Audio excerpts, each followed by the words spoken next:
नमस्कार दोस्तों, स्वागत है आपके अपने YouTube चैनल आकाश ग्लोबल स्टडीज पर। दोस्तों, आज के इस सेशन में हम बात करने वाले हैं mental aptitude test. Mental aptitude जो यूपी पुलिस रेडियो ऑपरेटर का एग्जाम आने वाला है जनवरी के अंतिम सप्ताह में, उसमें मेंटल एप्टीट्यूड यानी मानसिक अभिरुचि के क्वेश्चन पूछे जाएंगे। तो मानसिक अभिरुचि में हमने 6 वीडियो में आपको बताया था सिलेबस के बारे में, इंट्रोडक्शन और स्ट्रेटेजी बताई थी कैसे कैसे हमें पढ़ना है, और 3 टॉपिक के बारे में हमने डिस्कस किया था। 3 टॉपिक कौन कौन से थे? जनहित और लॉ एंड ऑर्डर यानी कानून और शांति व्यवस्था, और सांप्रदायिक सद्भाव या सांप्रदायिक सौहार्द। तो इन 3 टॉपिक के विषय में हमने चर्चा की थी।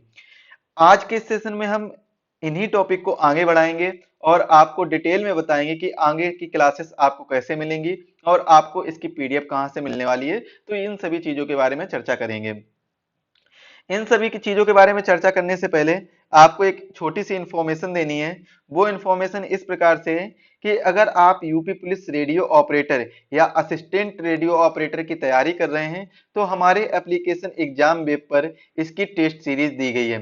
टेस्ट सीरीज में आपको 285 टेस्ट मिलेंगे, जिसमें 140 प्लस 145 यानी 140 रेडियो ऑपरेटर और 145 टेस्ट असिस्टेंट रेडियो ऑपरेटर के उपलब्ध हैं, और यह मात्र आपको 299 रुपए में मिलने वाले हैं। अगर यह टेस्ट सीरीज आप अभी परचेज करते हैं तो इसमें आपको 50 रुपए का कूपन मिल जाएगा, तो यह मात्र आपको 249 रुपए में मिलेगा। तो इस कोर्स को इस टेस्ट सीरीज को जरूर ज्वाइन करिए और अपनी तैयारी को और बेहतर तरीके से अच्छा करिए, क्योंकि एग्जाम आपका जनवरी के लास्ट वीक में होना तय हुआ है।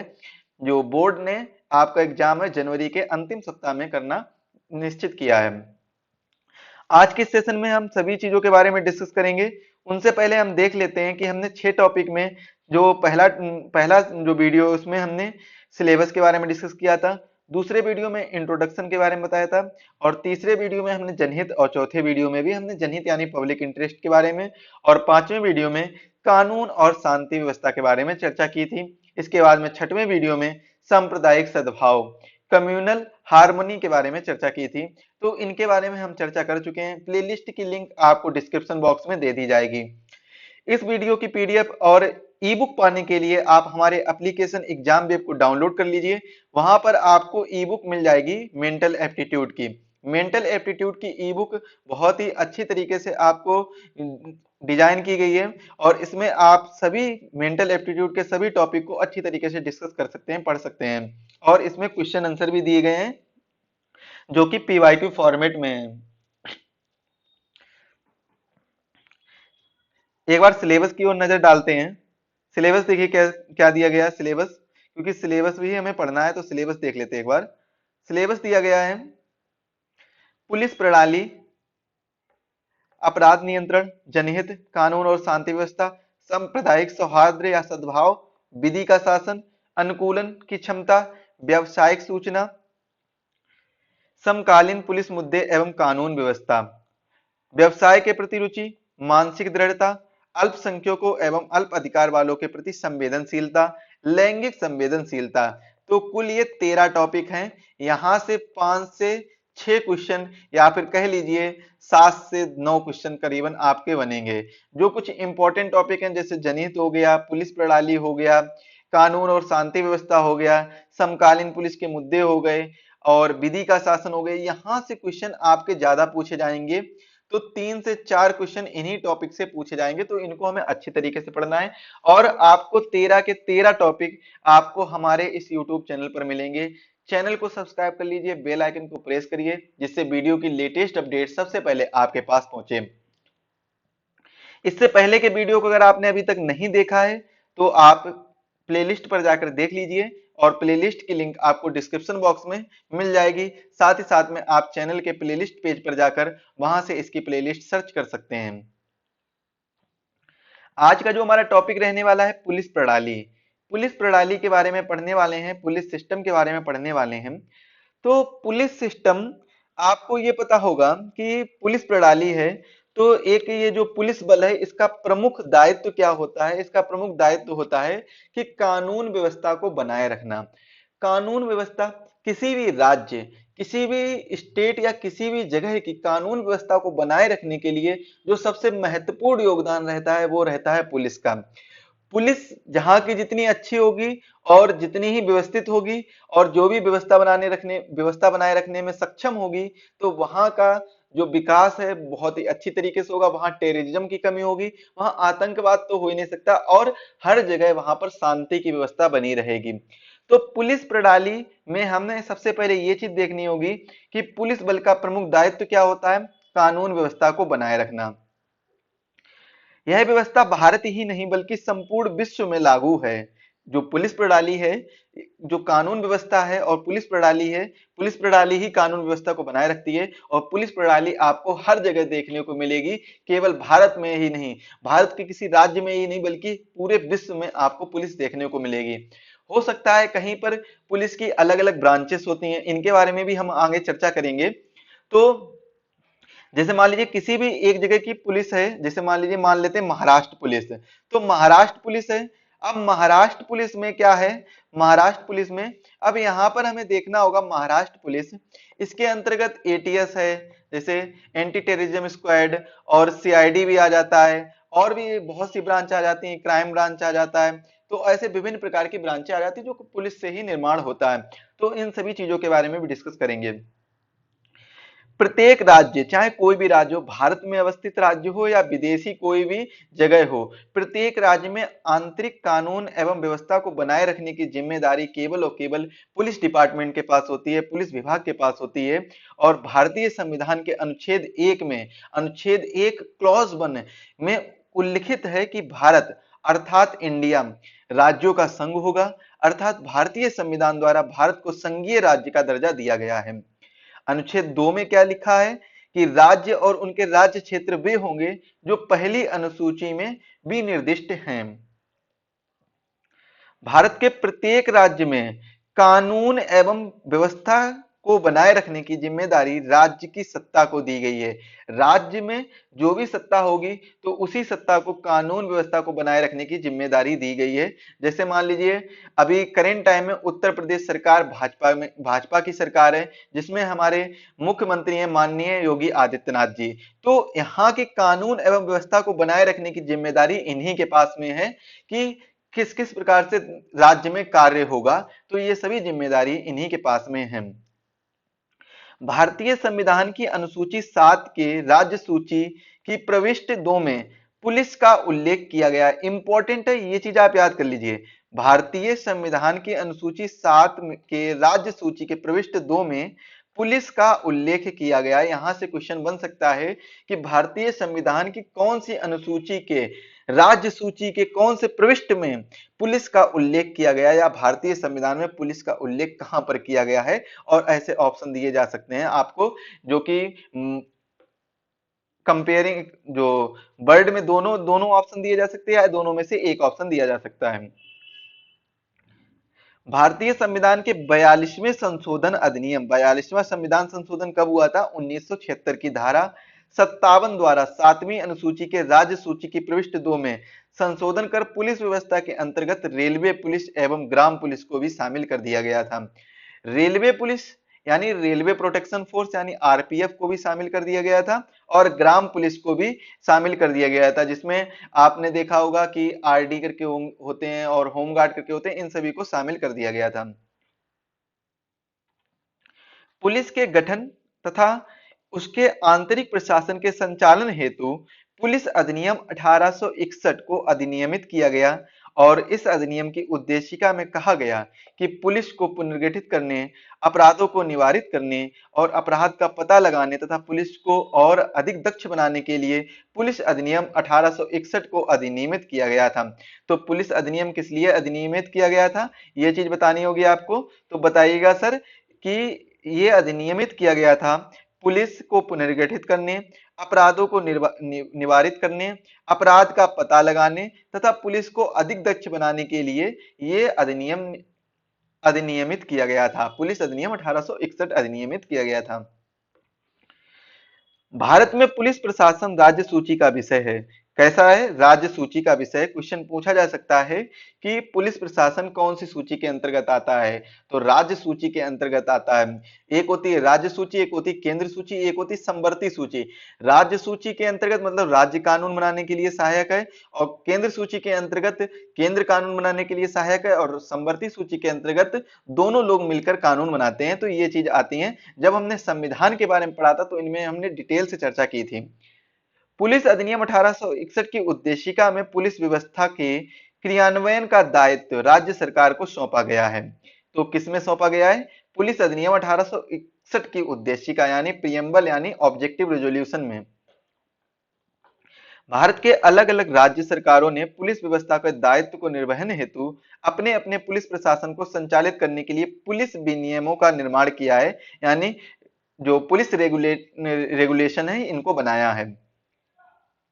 उत्तर प्रदेश सरकार ने भी इसी क्रम में उत्तर प्रदेश पुलिस विनियम को भी निर्मित किया है, और इस विनियम में पुलिस के अधिकारों एवं उनके अधीनस्थ के विवरण के साथ उनकी नियुक्ति, कर्तव्य, पदोन्नति, स्थानांतरण, निलंबन, दंड, प्रशिक्षण आदि के संबंध में व्यापक प्रावधान किया गया है। उत्तर प्रदेश जैसे बड़े राज्य में पुलिस बल का महत्व और दायित्व गंभीर रूप से महत्वपूर्ण हो जाता है, और पुलिस अधिकारी अपने कर्तव्यों, शक्तियों एवं दायित्वों का पूर्ण ज्ञान रख सकें तथा उनके निष्पादन को त्रुटिहीन और विधिक तरीके से पूरा कर सकें, इसके लिए उन्हें नियमित रूप से विधि, नियम और विभागीय विनियमों के पूर्ण ज्ञान की आवश्यकता होती है तथा संशय की स्थिति में या आवश्यकता अनुसार उन्हें विभागीय पुलिस विनियमों का अवलंबन लेना चाहिए, और पुलिस विनियम उनके लिए मार्गदर्शक स्तंभ की भांति हैं। पुलिस विनियम पुलिस के लिए कैसे हैं? एक मार्गदर्शक स्तंभ की भांति कार्य करते हैं, क्योंकि पुलिस अगर अपने कानूनों को अच्छे तरीके से प्रयोग करेगी तो देश में, राज्य में या उस स्थान पर शांति व्यवस्था बनी रहेगी जहां पर वह पुलिस विनियमित की जाएगी। पुलिस का अर्थ एवं परिभाषा क्या होता है? तो हम जान लेते हैं पुलिस शब्द। पुलिस शब्द का वैसे तो वार्षिक जो शाब्दिक अर्थ होता है वह क्या होता है? पोलाइट, ओबीडियंट, लॉयल, इंटेलिजेंट और क्यूरेजियस, इफिशिएंट यानी विनम्र, आज्ञाकारी, निष्ठावान, बुद्धिमान, साहसी और दक्ष। उत्तर प्रदेश का जो पुलिस ध्वज है, फ्लैग है, वह कैसा है? लाल और नीला है। पुलिस शब्द अंग्रेजी शब्द है। इसकी उत्पत्ति यूनानी भाषा के शब्द पोलिस एवं लैटिन के शब्द पोलिसिया से हुई है। शब्दकोश के अनुसार पुलिस का शाब्दिक अर्थ नगरपाल या आरक्षी होता है, अतः पुलिस शब्द का प्रयोग एक ऐसी प्रशासनिक व्यवस्था के अंतर के लिए किया जाता है जिसका कार्य शांति व्यवस्था की स्थापना एवं कानून को लागू करना होता है। पुलिस का जो शाब्दिक अर्थ है, जो पुलिस का फुल फॉर्म भी कह सकते हैं इसको, तो पी फॉर क्या हो जाएगा? पोलाइट, ओ फॉर हो जाएगा obedient, L for loyal, I for intelligent और सी फॉर क्यूरेजियस यानी साहसी और ई फॉर इफिशिएंट यानी दक्ष हो जाएगा।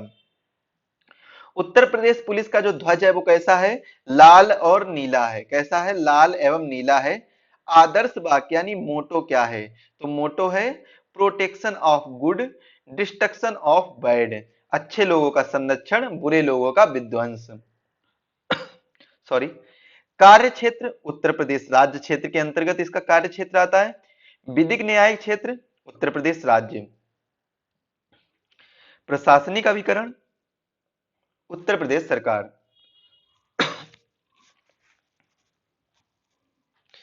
सामान्य प्रकृति क्या है? कानून का प्रवर्तन। स्थानीय नागरिक पुलिस। मुख्यालय कहां पर है? सरोजिनी नायडू मार्ग, इलाहाबाद, उत्तर प्रदेश इसका मुख्यालय स्थित है। सॉरी। पुलिस महानिदेशक के बारे में, उत्तर प्रदेश पुलिस एक एकल अधिकरण के अंतर्गत कार्य करने वाला विश्व का सबसे बड़ा पुलिस बल है। उत्तर प्रदेश पुलिस का गठन 1861 में उस समय हुआ था जब भारतीय पुलिस अधिनियम अस्तित्व में आया था। कुल पुलिस जिले कितने हैं? 75। कुल मंडल कितने हैं? 8। कुल रेंज कितनी है? 18। उत्तर प्रदेश पुलिस की इकाइयां या विंग के बारे में जान लेते हैं। प्रशिक्षण संचालक मंडल, अपराध अन्वेषण विभाग यानी सीआईडी, विशेष पूछताछ सेल, विशेष अन्वेषण से दल, स्पेशल टास्क फोर्स, प्रांतीय सशस्त्र पुलिस, भ्रष्टाचार निवारण संगठन, मानवाधिकार सेल, आतंक विरोध दस्ता यानी एटीएस और गुप्तचर विभाग, आर्थिक अपराध विंग, तकनीकी सेवाएं, राजकीय रेलवे पुलिस, पुलिस दूरसंचार, अग्निशमन सेवा, यातायात संचालक मंडल और पुलिस मुख्यालय रेडियो विभाग जिसकी आप तैयारी कर रहे हैं, और महिला पुलिस इकाई। उत्तर प्रदेश पुलिस का संगठनात्मक स्वरूप या मुख्यालय अवस्थापना कैसी है, तो इसके बारे में जान लेते हैं। तो इसमें जो सबसे पहला आएगा डीजीपी, जो यूपी का पूरा होगा डीजीपी। इसके अंतर्गत एडीजीपी और एडीजीपी जो कि पर्सनल तरीके से होगा, और एडीजीपी लॉ एंड ऑर्डर के लिए होगा, और एक आईजी होगा और एक असिस्टेंट आईजी होगा, और जो कि 2 डीजीपी डीजीपी के अंतर्गत आएगा। एडीजीपी के अंतर्गत आईजी आएगा, डीआईजी आएगा, और एडीजीपी के अंतर्गत जो पर्सनल होंगे वो कौन उसके अंतर्गत आएंगे, आईजी आएंगे जो स्टेबलाइजमेंट के तौर पर, और आईजी एडमिनिस्ट्रेशन के तौर पर, और एक आईजी होंगे पर्सनल तरीके से। आईजी एसटीएफ के होंगे, और एक आईजी क्राइम ब्रांच के होंगे, और एक होंगे एडिशनल एसपी जो कि क्राइम से रिलेटेड होंगे, एक होंगे डिप्टी असिस्टेंट टू डीजीपी यानी यूपी के होंगे जो कि पीआरओ के अंतर्गत आएंगे। तो ये एक तरीके से। अब क्षेत्र अवस्थापना कैसी होती है, जो डीजीपी होगा वो संपूर्ण कैसा होगा, उत्तर प्रदेश का होगा। आईजीपी जोन में विभाजित होंगे, जोन कितने हैं, 8 हैं, और डिप्टी आईजीपी रेंज में विभाजित होंगे। एसएसपी और एएसपी कितने होंगे, डिस्ट्रिक्ट के हिसाब से होंगे। एडिशनल एसपी और डीवाईएसपी यानी डिप्टी एसपी जो कि सब डिवीजन में होंगे। अब जैसे सब डिवीजन में भी होंगे, डिस्ट्रिक्ट के अंतर्गत भी कोई ना कोई जो सब डिस्ट्रिक्ट होगा उसके अंतर्गत आएंगे। एक होगा सीआई यानी सर्कल इंस्पेक्टर, और एक होगा इंस्पेक्टर, और एसआई या एएसआई जो कि पुलिस स्टेशन के अंतर्गत होगा। सीआई कैसा होगा, एक क्षेत्र के अंतर्गत होगा, उस क्षेत्र में मान लीजिए 2 या 3 पुलिस स्टेशन आते हैं तो उस क्षेत्र के अंतर्गत सर्कल इंस्पेक्टर होता है। इसके बाद में इंस्पेक्टर एसआई एएसआई जो कि पुलिस स्टेशन में होंगे, हेड कांस्टेबल ये भी पुलिस स्टेशन में होंगे, और कांस्टेबल ये भी पुलिस स्टेशन में अंतर्गत इनकी तैनाती होगी। पुलिस जोन और क्षेत्र एवं जिले कौन कौन से हैं, तो पुलिस जोन में 8 जोन आपको बताए हैं। 8 जोन में हम देखेंगे, सबसे पहला जोन कौन सा है, लखनऊ जोन। लखनऊ जोन में क्षेत्र आएगा लखनऊ और फैजाबाद, 2 क्षेत्र आएंगे, जिसमें जिले आएंगे 11 जिले। कौन कौन से जिले, लखनऊ, उन्नाव, सीतापुर, हरदोई, रायबरेली, खीरी। फैजाबाद आएगा, फैजाबाद के अंतर्गत बाराबंकी, सुल्तानपुर, अंबेडकर नगर, अमेठी। बरेली जोन के अंतर्गत बरेली जिला आएगा, जिसमें बरेली, शाहजहांपुर, पीलीभीत, बदायूं ये 4 जिले आएंगे। और मुरादाबाद क्षेत्र के अंतर्गत मुरादाबाद, ज्योतिबा फुले नगर और रामपुर और बिजनौर और संभल आएगा। मेरठ जोन के अंतर्गत एक मेरठ क्षेत्र आएगा, जिसमें मेरठ, बागपत, गाजियाबाद, बुलंदशहर और गौतम बुद्ध नगर इतने जिले शामिल होंगे। सहारनपुर के अंतर्गत सहारनपुर, मुजफ्फरनगर और शामली जिला शामिल होगा। आगरा जोन, आगरा क्षेत्र आएगा, जिसमें आगरा, मथुरा, फिरोजाबाद, मैनपुरी, अलीगढ़, और अलीगढ़ के अंतर्गत अलीगढ़, हाथरस, एटा, कासगंज आएगा। कानपुर जोन के अंतर्गत कानपुर आएगा, जिसमें कानपुर नगर, कानपुर देहात, औरैया, दक्षिणी कानपुर, कन्नौज, फरक्काबाद, इटावा आएगा। इसके बाद में दूसरा क्षेत्र आएगा झांसी, जिसमें झांसी, जालौन, उरई जिसे उरई के नाम से भी जानते हैं, और ललितपुर आएगा। इलाहाबाद जोन में इलाहाबाद आएगा, जिसमें इलाहाबाद क्षेत्र में पहला जिला आएगा इलाहाबाद, कौशाम्बी, प्रतापगढ़, फतेहपुर आएंगे। इसके बाद में चित्रकूट क्षेत्र आएगा, जिसमें चित्रकूट जिला आएगा, हमीरपुर जिला आएगा, बांदा आएगा, महोबा आएगा। वाराणसी जोन के अंतर्गत वाराणसी क्षेत्र आएगा, जिसमें वाराणसी, चंदौली, जौनपुर, गाजीपुर ये 4 जिले आएंगे। और दूसरा क्षेत्र आएगा मिर्जापुर, जिसमें मिर्जापुर, भदोही, सोनभद्र ये 3 जिले आएंगे। आजमगढ़ क्षेत्र आएगा तीसरा, जिसमें आजमगढ़, मऊ, बलिया 3 जिले आएंगे। इसके बाद में जो 8वां जोन है गोरखपुर जोन, इसमें गोरखपुर क्षेत्र के अंतर्गत 4 जिले गोरखपुर, महाराजगंज, कुशीनगर, देवरिया आएगा। बस्ती क्षेत्र के अंतर्गत बस्ती, सिद्धार्थनगर, संत कबीर नगर आदि आएंगे। देवी पाटन जिसे गोंडा के नाम से भी जानते हैं, तो गोंडा क्षेत्र के अंतर्गत गोंडा जिला, बलरामपुर, श्रावस्ती, बहराइच आएंगे। तो कुल जोन कितने हो गए, 8, कुल क्षेत्र कितने हो गए, 18, और कुल जिले कितने हो गए, 75 जिलों के अंतर्गत ये तैनाती होगी पुलिस की। इसके बाद में हम जान लेते हैं पुलिस की शक्तियां एवं कार्यों के बारे में। तो महानिदेशक के माध्यम से वे सभी आदेश जारी किए जाते हैं जो पुलिस बल के किसी सदस्य को सपरिषद राज्यपाल द्वारा दिए जाते हैं। महानिदेशक के माध्यम से सिवाय कोई भी पुलिस अधिकारी सपरिषद राज्यपाल से पत्र व्यवहार नहीं कर सकता है, जब तक कि उसे नियम द्वारा विशेष रूप से प्राधिकृत ना किया गया हो। तो ये कुछ प्रकार के क्या है, रूल्स दिए गए, शक्तियां एवं कार्य दिए गए हैं, जो वर्क और पावर दी गई है, तो इनके बारे में बताया गया है। अब इसके बाद में महानिदेशक स्तर के अधिकारियों के बारे में चर्चा करते हैं, जिसमें जो पहला होगा निदेशक, विभाग क्या होगा, नागरिक सुरक्षा एवं होमगार्ड, जिला क्या है, लखनऊ। प्रबंध निदेशक अध्यक्ष, पुलिस आवास विभाग लखनऊ के अंतर्गत तैनाती होगी। महानिदेशक अपराध अनुसंधान विभाग लखनऊ में, और निदेशक सतर्कता लखनऊ में, और महानिदेशक प्रशिक्षण ये भी लखनऊ में शामिल होगा। बाकी आगे की जानकारी के लिए हम अगले वीडियो में आपको कंप्लीट जानकारी देंगे, क्योंकि चैप्टर काफी बड़ा है और इसको हम आगे यहीं से जारी रखेंगे। और इस वीडियो की पीडीएफ पाने के लिए और ई बुक पाने के लिए आप हमारे एग्जाम वेब एप्लीकेशन को डाउनलोड करिए। एग्जाम वेब की लिंक आपको डिस्क्रिप्शन बॉक्स में दी गई है, डिस्क्रिप्शन बॉक्स में लिंक दी गई है, तो वहां से आप डाउनलोड कर सकते हैं। डिस्क्रिप्शन बॉक्स में लिंक दी गई है, तो डिस्क्रिप्शन बॉक्स से डाउनलोड कर सकते हैं।